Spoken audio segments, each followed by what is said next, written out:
Hello friends, welcome back to my channel. இன்றைக்கி நம்ம என்ன பார்க்க போகிறோம் அப்படின்னா சூப்பர் வீடியோ தான். யாருக்கெல்லாம் வந்துட்டு ஃபஸ்ட்டே பால் கடம்பு பிடிக்கும் அப்படின்னு சொல்லிட்டு கீழே கமெண்ட் பண்ணிடுங்க. இது வந்து கடம்பு பால் பார்க்குறதுக்கு அப்படி கோல்டன் கலரில் செம சூப்பராக இருக்குல்ல. கடம்பு பால் எப்படி ரெடி பண்ணுறதுன்னு சொல்லி பார்க்கலாம். ஃபஸ்ட்டு வானலி வச்சுட்டு அதில் வந்து பால் சேர்த்துக்கலாம். இது ஃபஸ்ட்டு நாள் பால், ஸோ ரொம்ப திக்காக இருக்கும். அதனால் வந்துட்டு நம்ம எந்த அளவுக்கு கடம்பு பால் எடுக்கிறோமோ சேம் அதே அளவுக்கு தண்ணி எடுத்துக்கணும். இது வந்து எங்கள் அக்கா சொன்ன டிப்ஸ். அது ஏன் அப்படின்னு சொன்னோன்னா, அது அப்படின்னா தான் வந்து ரொம்ப ரப்பர் மாதிரி இருக்காதாம். அந்த கடம்பு பால் நல்லா மிருதுவாக சாஃப்டாக வரணும் அப்படின்னா அதுக்கு ஈக்குவலாக நம்ம வந்து தண்ணி சேர்க்கணுமா. எனக்கு கடம்பு பால் ரொம்பவே பிடிக்கும். உங்களுக்கு பிடிக்கும் அப்படின்னா வீடியோவை கண்டிப்பாக லைக் பண்ணி ஷேர் பண்ணுங்கள். நீங்கள் எப்போ சாப்பிட்டீங்க அப்படின்னு சொல்லிவிட்டு சொல்லுங்கள்.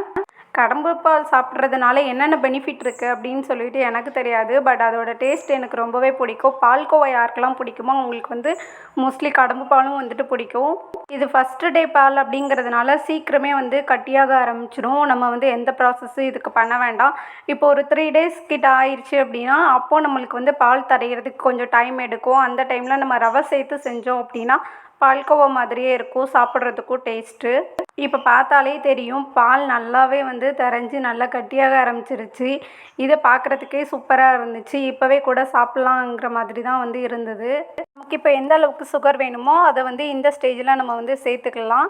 சுகர் சேர்த்தோம் அப்படின்னா கண்டிப்பாக வந்து தண்ணி விடும். ஸோ மறுபடியும் நம்ம நல்லா அது கட்டியாகிற வரைக்கும் வந்து கை விடாமல் கிளறிக்கிட்டே இருக்கணும். மாடு கன்று போட்டதுக்கப்புறமா ஃபஸ்ட்டு 3 டேஸ்க்கு வர பாலை வந்து கடம்பு பால்னு சொல்லுவாங்க. இந்த பால் வந்து சீக்கிரமாக திரஞ்சிரும்.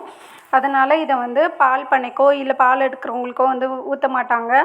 இதை வீட்டிலையே வந்து ஸ்வீட்டாக செஞ்சு சாப்பிடுவாங்க. யாரெல்லாம் இது வரைக்கும் கடம்பு பால் சாப்பிட்டதில்லை, நான் பார்த்ததே இல்லை அப்படின்னு சொல்கிறவங்களும் வந்துட்டு வீடியோவுக்கு வந்துட்டு ஒரு லைக் போட்டுட்டு கமெண்ட் பண்ணுங்கள். பால் கடம்பு செய்கிற நிறைய யூடியூப் வீடியோ நானும் வந்து பார்த்துருக்கேன். அதில் வந்து என்ன பண்ணுவாங்கன்னா குக்கரில் சேர்த்து செய்வாங்க, ஏலக்காய் தூள்லாம் சேர்ப்பாங்க.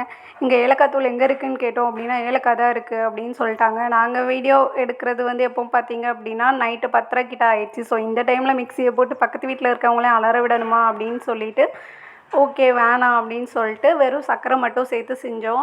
உங்களுக்கு எப்போவாச்சும் பால் கடம்பு கிடச்சிது அப்படின்னா நீங்கள் வந்து ஏலக்காய் தூள் போட்டு செஞ்சு பாருங்கள். டேஸ்ட்டு நல்லா தான் இருக்கும்னு நினைக்கிறேன். ஏன்னா நான் எப்போவும் ஏலக்காய் தூள் சேர்த்து சாப்பிட்டு அந்த டேஸ்ட் எனக்கு தெரியாது அது எப்படி இருக்குன்னு சொல்லிட்டு. பட் நான் வீடியோஸில் நிறையா பார்த்துருக்கேன்.